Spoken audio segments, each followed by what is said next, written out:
On today's show, we have Marla Osner. Her mission is to help women pave the path to happiness, health, and wealth. She is known for helping her clients break through the obstacles that hold them back financially through financial and mindset coaching. We're going to go into a little bit of that today and focus on some of the things we should know before making a big financial decision. Marla, thank you so much for being on the show today. Thank you. Thanks for having me. I'm very excited to be here. I want to start a little bit with your story. You went from nurse to financial mindset coach. Now, tell me about that journey. Yeah, so I actually ended up in a divorce in 2010. We had lost our daughter. I kind of got sticky and ended up as a single mom. I owed $120,000 in student loans. We were losing a house that we had been living in because of the separation. And it just really became a financial nightmare. And coming from a home where my dad was a CPA, we always talked about money, but as a kid, we didn't really listen wholeheartedly.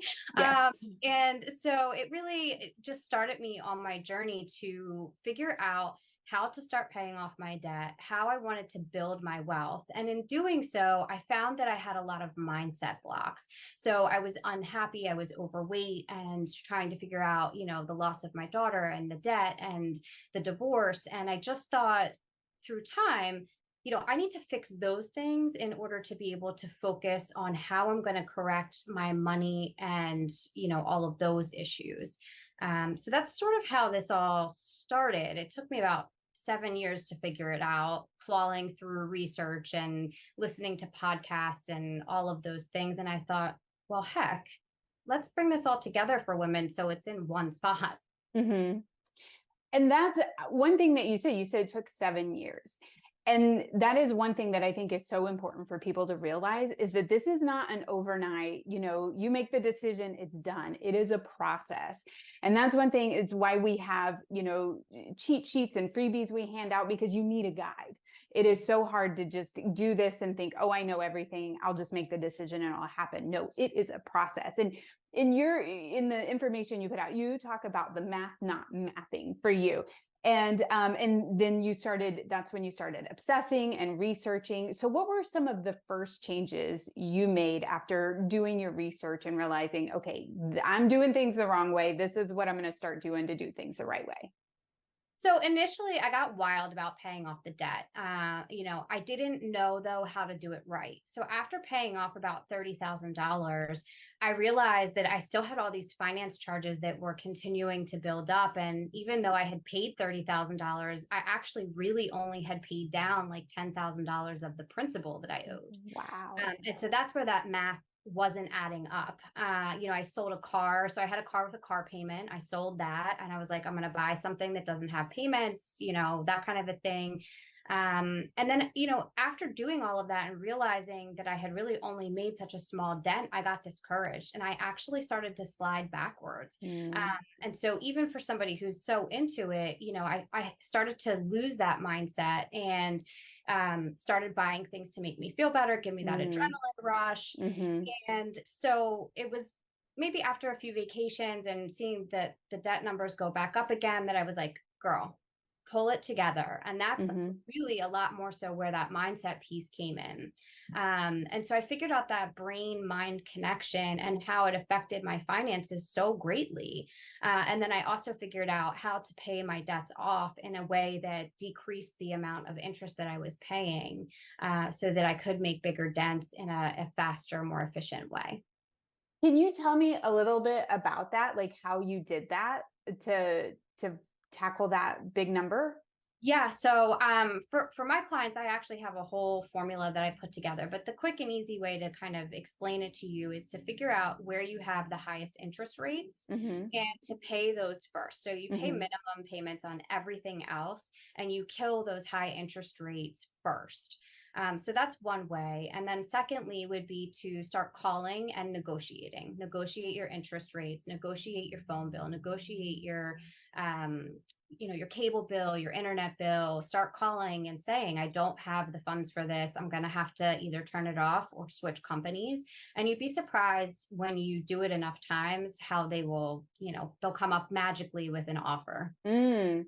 So is there, I actually haven't heard that one yet. Is there kind of a secret, or not a secret, but just, is that it? Just saying, I can't afford this, and it's that simple? You just say, or, if you happen to see, like, I don't know in your area what you have, but we have Verizon and Comcast are the big competitors here in Pennsylvania. And so, if I have Verizon, I might call them and say, listen, Comcast just sent me this offer for whatever.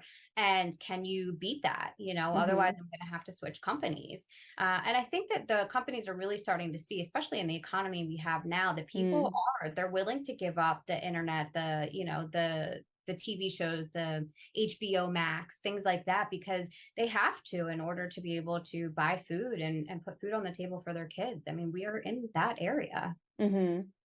Yeah, So, this is a good time. That is a good point. This is a good time to kind of leverage the current state of things to your advantage to yeah. try and bring those rates down. Because I know with interest rates now, credit card interest rates are getting out of control. Like I saw something at 30% the other day, and I was like, "You've got to be kidding me!" It's So obnoxious. It's yeah. obnoxious. So I like that you said that when you started out, because one of my questions to you was, knowing what you know now, is there anything you would have done differently when you started that process? And what it sounds like to me is that you would have started tackling the highest interest first, instead of doing what you were doing and realizing, oh my gosh, I'm really not making that big of a dent in things. Correct. Yeah, that Yeah. would definitely be the first. And then, the other thing honestly would have been, and it's easy to look at it now and go, "Oh, well, that's obvious," but mindset is everything. And so really working on myself as an individual, I think was so important to fixing that. Cause like I said before, I found myself buying things to fill a void, to make me feel better, to get that dopamine rush. And so one of the things that I really, I think that we struggle with is we need that to feel better, because our brains are, they're really made for negative reinforcement, right? When you're a toddler, if you stick your hand on a hot stove, you pull it off and that hurts. So not to touch it again. Right. And so as we grow up, the negative reinforcement really saves us. It keeps us safe from doing things that are going to hurt us and cause us issues. But as we get older and we've learned those lessons, what we're not learning to do is to reframe our mindset for the positive and allowing that positive in. And so if you don't work on that and structure that and change those neural pathways, that's just where you're going to keep going, is down that negative road.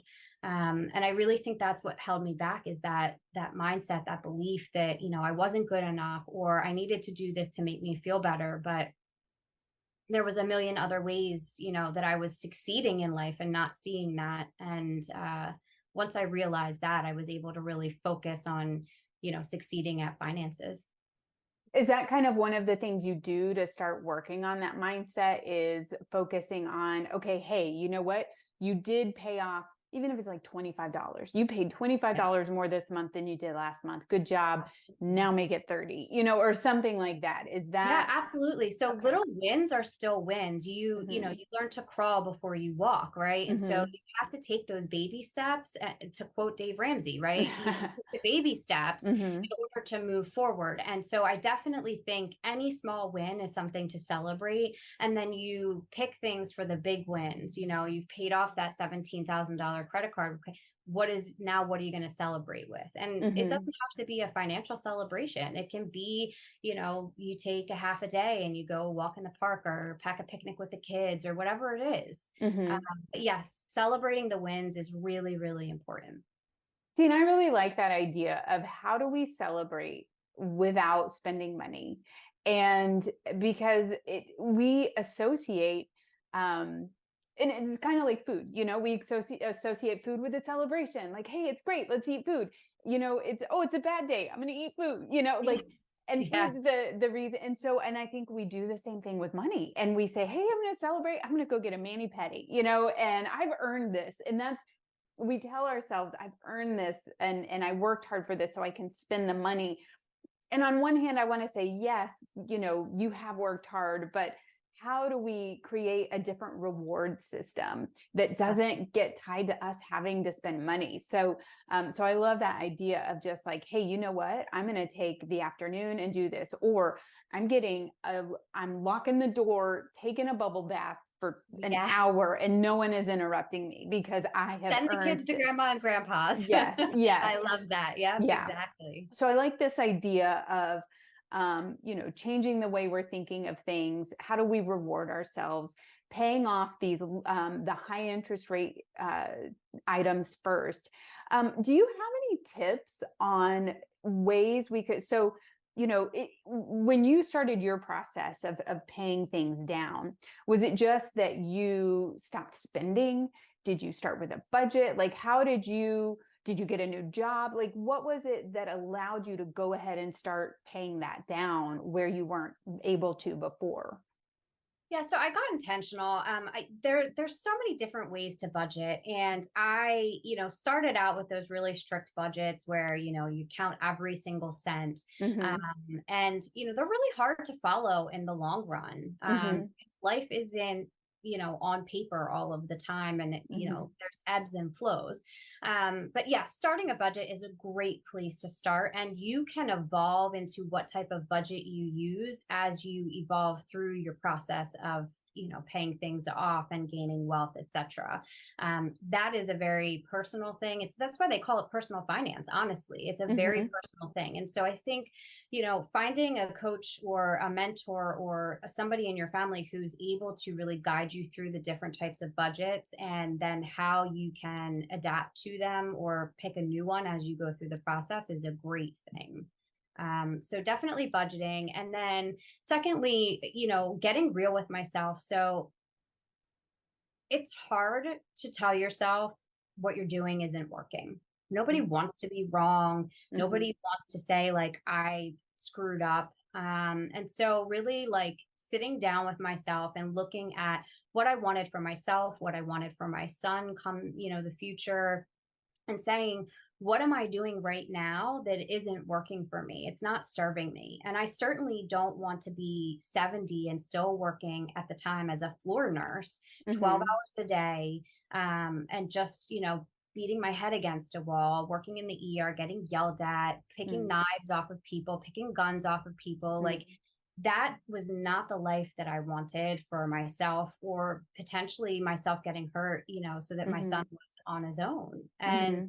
really looking at those things helped me to realize, the things that I really needed versus what I wanted. I think that's even a great way to start things. It's like, what's that need versus want? And then when you really, really look at that critically and honestly, I think you'll see there's a lot of things that you kind of put in the need bucket and back to the, you know what, I need this, I deserved it, kind of thing, or Yeah, I've worked hard for this, or my kid kept me up all night last night, like we make excuses for a lot of things. everything. Yes, yes, so true. And I wanted to go back to something you said earlier. So you talked about having this wealth mindset. Can you tell me a little bit about what you mean by that? Absolutely. So, if you think back generationally, our grandparents and parents came from a mindset of scarcity. So, they Hmm. lived through the depression, lack of food, clothing, shelter. I remember my grandmom saying that their dogs roamed free and ate by hunting because they didn't have the money to feed them. So that was like wild to me, especially in an era like I worked in veterinary medicine before I became a nurse, and so you saw people drop $8,000, $10,000 on abdominal surgery for a dog that ate something, that got stuck. And so Hmm. to think like the dogs were out hunting to eat every day, and then now we have people spending thousands to fix them was just Hmm. crazy. And so I believe a wealth mindset is all in our thinking and how we wire our positive brain. I believe that money is really abundant. We just have to think of it in an abundant way, not a scarcity mindset like our grandparents and parents did. It's Hmm. all around us. It's a resource that we can readily get. And I know people are probably cringing right now, like, where are you finding the money tree, right? Where's that um, tree that it's growing off of?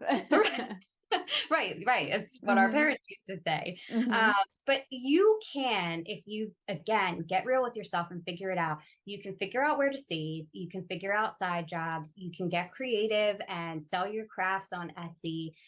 You can sell your thoughts, to people who are going to create a course or people who are going to use that intellectual property to build something else.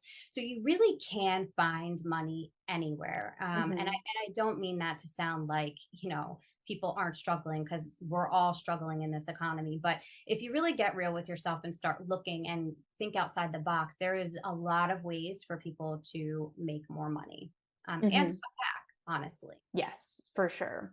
So you have this line that I love, and I'm gonna read it exactly because I want to say it exactly as you have it. You say, quote, "I'm not here to sugarcoat things. Transformation isn't always smooth sailing, but let me tell you, the good things in life never come easy. It takes dedication, courage, and a willingness to face the tough stuff head on." Kind of like we said, in quote, and kind of like we said at the beginning, that it takes a long time. I really like this quote because you're being honest with us.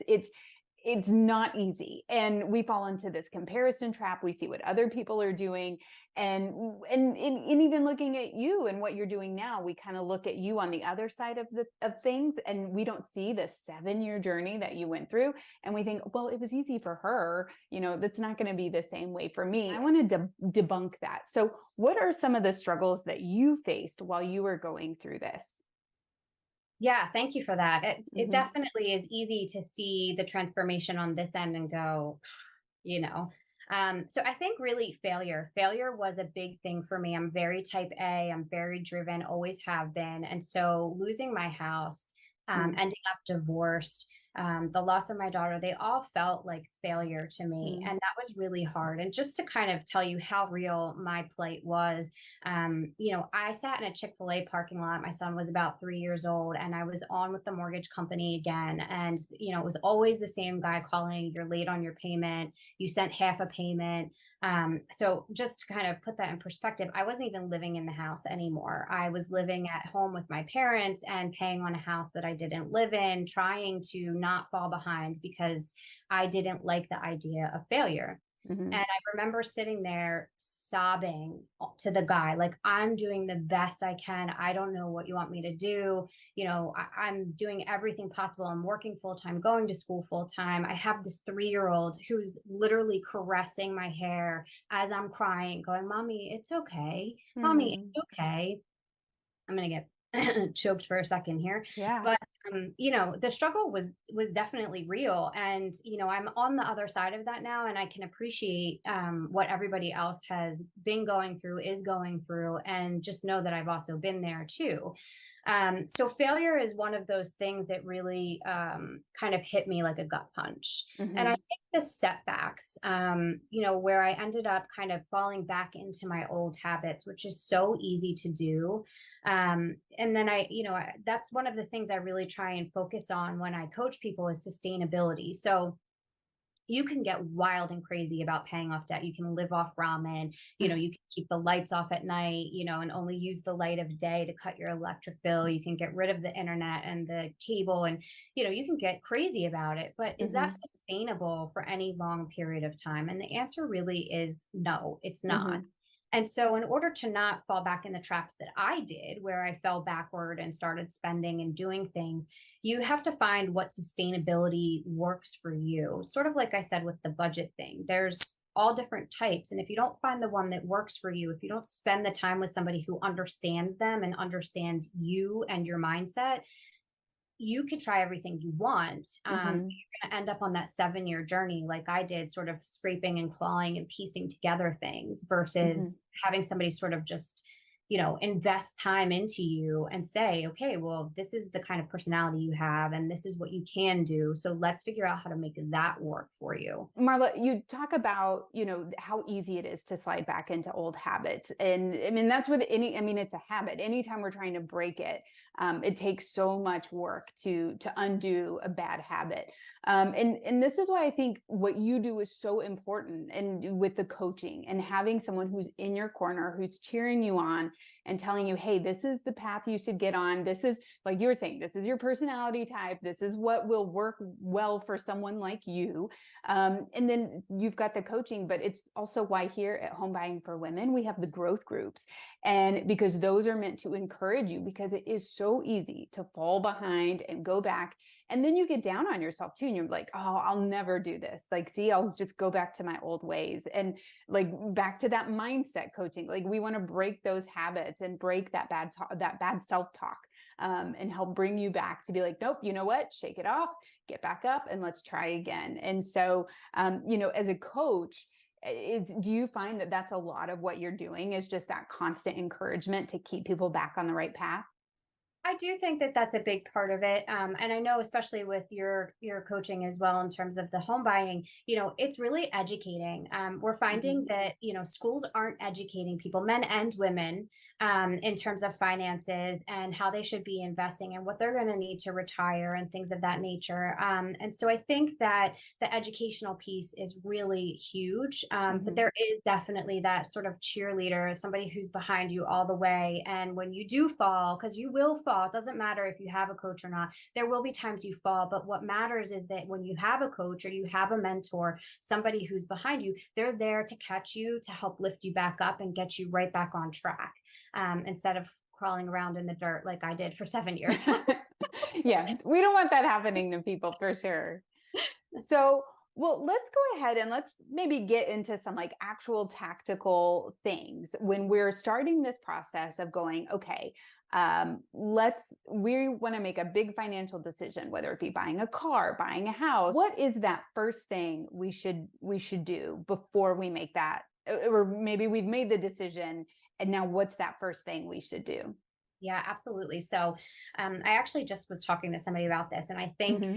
what we miss the boat on so much is what we can afford, what the bank says we can afford, and what we think we can afford. Mm. And so I want people to assume you cannot afford anything until you know how to max out your 401k or your retirement plan from your employer.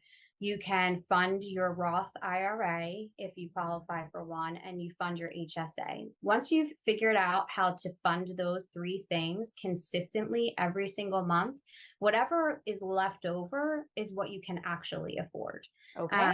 there may be some people who don't agree with that, and that's okay. But my goal is to make every woman wealthy enough so that they can retire when they want to, instead of at 65 or 70, because I want women to be able to live their life and not be 65 crippled trying to travel for the first time. So Hmm. I think once you learn how to do your budget to fill those baskets, if you will, and really start a retirement plan, then you can figure out what you can afford. I really like that, because I was in my late 20s, sadly, before I even understood the concept of compounding interest. And I can't think of his name right now, but he wrote the book Smart Women Finish Rich. Love that book. Okay. It's a phenomenal book. Every woman should read it. Yes. Absolutely. And so and I think he gave the example of coffee, of, just going to a Starbucks here, going to a Starbucks there. And I even just recently used this on my daughter, and who, when I was 11, I never would have thought to have been like, let's go get Starbucks. First of all, it wasn't really around, I don't think, but Right. it just like the common thing, like of like, oh, it's just an everyday thing. And so Right. he used the example of going out for coffee. And if you take even if you went like once a week for coffee, and you put that in the bank and you look at the compounding interest on that over 20 or 30 years, you Yeah. are throwing away tens of thousands of dollars of potential free money Yeah. on Yeah. coffee. And Yeah. so, and then it totally changes your perspective on coffee. And It so does. that idea of, and that's one thing, like, especially with young women coming out of college, starting their first career, like the fact that you can't, like so many employers match a 401k, and that is free money. And you can put that in there and it can sit for 30 years and grow. Like, everybody after this interview, after watching this, should go and do a compound interest calculator. Just Google it, or I'll put one in the show notes. but go and you look at what compounding interest will do over the course of 20 years. And even if you do like a 6 or 7% compounding interest rate, which over the span of over 20 or 30 years, I think the average actually ends up being a little higher traditionally or historically. But that is, so the idea of, yes, going before you can be responsible, before you make that responsible decision to buy a house or buy a car, and get that big, debt under your name, to make sure you can max out your retirement, because you will be shooting yourself in the foot if you spend all of your money on that house payment, but do nothing for your retirement. Because historically, homes do appreciate in value over time, but the speed that they appreciate is much lower than the speed that an investment or a retirement account will grow over the course of, a long period of time. So yes, I think that is great advice. I know that was a 10-minute answer, or, response to your answer, that, Okay. start with the investment portfolio first, and your retirement portfolio, because the earlier you can start doing that, the better it is for you. So, okay. So that is step one. Make sure you've got your retirement situation set up and you're fully funding it every month. What is the second thing we should know before making a big purchase decision? Yeah. So it's to be honest with yourself. Okay. Is it worth delaying your retirement and living instead of existing? Uh, Mm, and so if you can really sit with that before you make a big purchase, um, you know, I think that that would be really helpful. So I'm not talking about like existing on Friday night and on the weekends, going out with a friend or, getting that cup of coffee. I'm talking about getting intentional and figuring out how to retire by 40 or 50 instead of 65. Okay. mhm. So you want to go by that 1% rule. So don't buy anything that is greater than 1% of your annual income without sitting on it for a minimum of 3 to 5 days and really deciding, is it worth it? Is it worth making my retirement further off? And also researching, can you find it cheaper somewhere else? Can you find something similar that is cheaper? Now, obviously, housing is a little bit different, but Mhm. if you're looking at a purchase that's 1% or more of your salary, you really need to sit on it for 3 to 5 days and decide: is it worth putting off my retirement? Is it worth living and not just existing for the weekend? I love that. I think so many poor decisions, like in life in general, but yes, financially, are when we're like, oh, I have to have this now. And so, like, we just have this appetite for this thing, whatever it is. And then we get it and we're like, oh, was it really worth it? Like, I have to have this handbag. I have to have those shoes. Like, oh, everybody's wearing those shoes. And so, Yeah. and then we spend $150 on a pair of shoes that look dirty all the time. Like, I don't even understand that. And so it is interesting how quickly we will spend, $100 here, $200 there. And it's such if we had just waited 3 to 5 days, that intense emotion of like, I have to have this now, you'll Yeah. probably forget about it by then. And I have a so, whole slew of things in my Amazon cart. yes. And that's not even 1%, but I leave it there because I'm like, do I really need it? Do I not need Mhm. it? So yeah, that's how Yeah. I think about that sometimes. I love that rule. And maybe, so maybe for some people it's a percent, or maybe you pick a dollar amount, like Yeah. anything over 100. I'm going to sit on that for 3 to 5 days. And that's a really good way to just even start learning a little bit of financial discipline of Yes. like, I'm just going to have a little bit of patience. So even though that's hard. The instant gratification it's very hard, but that's part of that discipline. Like you said, it's part of the mindset, and knowing what it is that you really want 30 or 40 years from now. What are ways to stay focused on the goal? Do you just like write it down? Are you a vision board person? I actually have a vision board on the screen of my computer. It's like my Hmm. home screen. And then I also write down my goals. So a goal written down is really what's going to get you where you need to be. I write down my goals, I update them, I change them after I've hit, certain ones. And I start with a big goal in mind. And then I try and process it backwards in timeline so that I can give myself smaller goals so that I get those small wins that add up to the big win at the end. Okay, so to make this sweet and simple, let's round this out with number 3. What is the last and final thing we should know? Well, I should probably rephrase that because I'm sure there's no final thing we should know. But maybe in the list of the top 3, what's the third thing we should know before making a big financial decision? Yeah. So you want to be frugal, but you don't want to be cheap. And there's a difference. So Okay. frugal is going to be buying the 2-year-old Honda because it runs for 200,000 miles. And instead of getting the brand new model that's all loaded up and has all of the things, or getting the Mercedes or what have you, being frugal is finding the thing that's going to do the job, that's going to last, and that's going to still get you where you need to be. Being cheap is buying something that will do the job, but it may only last for a month or two, or in terms of like a car, a year or two. And then you're going to have to reinvest in replacing that thing.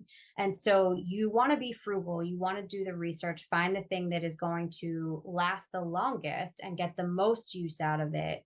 But not necessarily the cheapest, which you're going to end up replacing in, a month or a year or what have you. Okay, that makes a lot of sense. I was wondering how you would define the difference, but I like that because I would consider myself both frugal and cheap, but I bet my family would appreciate if I were less cheap and just simply frugal. So you have a post where you get into some of the analytics and some of the data actually on women and financing. And I'm going to look here. It says over 60% of women have little to no confidence when it comes to managing their finances effectively. But you are working to change that because, as it says here, your mission is to empower women with the knowledge, tools, and support they need to thrive financially. So you offer this wealth mindset coaching program, but you also have a 5-day challenge on financial literacy called Your Path to Financial Success, which I think is a great title and is so needed. So what are some of the things that participants would walk away with from that 5-day challenge? Yeah, so sort of the things that we've actually already discussed. So abundance mindset and how to start getting your brain to think that way. Budgeting. I'm going to give you the basics of budgeting. Again, there's a multitude of ways to do it, and everybody's preference is a little bit different, but you're going to get budgeting. Paying yourself first, which goes into that whole retirement fund, making sure that you fund that first before you're thinking about things that you can afford. And then where does our money go? Figuring out where all of those little holes are that you're losing money that you don't even realize. So recurring, subscriptions and fees with the bank and fees with the credit card. And so you'll get all kinds of information on that as well. This challenge that you have is a great way to jumpstart the process. And you just did one and it passed. So when is the next one that you would have available to the audience? Absolutely. So the financial next webinar is going to be September 25th through the 29th. Okay. We actually have a happiness amplified webinar that's going to be September 11th to the 15th. Okay. It really goes into mindset. So if you're somebody who knows that your struggle is financial, but also significantly mindset, doing the happiness amplified is a great way to kind of start to get that mindset into development, into practice, and then you can jump into the financially free webinar where you can learn about finances more. How could we, or where would we go to get signed up for these webinars and to get more information? Absolutely. So wealthywomencoaching.com is our website. And there's a couple of headers at the top, and you can just look at events that are coming and jump right in there. You can sign up for whatever feels good to you. Well, Marla, I appreciate all of this that you have given us today. And I think you have brought to the table some great ideas, some great starting points for us to think about before we make these big financial decisions, and some great resources too, like as a follow-up with your coaching or any of these with these webinars or challenges that you have, I think is a really great way to get started. So what are some of the ways that the audience, if they want to reach out to you or stay in touch, what are some of the ways they could do that? Yeah. So email is happyhealthywealthycoaching@gmail.com. You can always shoot me an email. And then our socials are Wealth Mindset with Marla. So you'll find us on Facebook and on Instagram at those handles. Wonderful. Well, Marla, thank you so much again for your time. I appreciate you so much, and I look forward to getting more information from you as time goes on and learning more about these healthy mindsets when it comes to wealth and women. So thank you so much. Amazing. Thank you. Have a great day. Well, friends, that is the show for today. If you have any more questions for Marla and her coaching, be sure to reach out to her directly, or if you're watching on YouTube, comment on this video with any questions you have. If you liked what you heard, please be sure to rate and subscribe to this channel and share it with your friends. The growth of this channel is critical to giving you more quality interviews like this one and to help women like you set themselves and their families up to buy a home. If you want to start your home buying journey, join one of our growth groups. Growth groups meet virtually, and they're designed to keep you encouraged through this process. They'll provide you with tips and resources to get you positioned to buy a home. Sign up for one today at homebuyingforwomen.com/growth. In addition, those who like to wear suits in the office tell me that I need to let you know that I am not a financial advisor, CPA, tax advisor, or anyone that is tied to your individual finances, nor are any of my guests unless otherwise specified. The content provided by our platform is for informational purposes only and are expressions of opinion. In order to make the best financial decision for your situation, you should seek advice from a seasoned CPA, financial or investment advisor, lender, or realtor. If you are looking for a seasoned lender or realtor, we can help you with that. Just go to homebuyingforwomen.com/guide, answer a few questions, and we'll get you connected. Well, that's all for today. I will see you in the next episode. Bye now.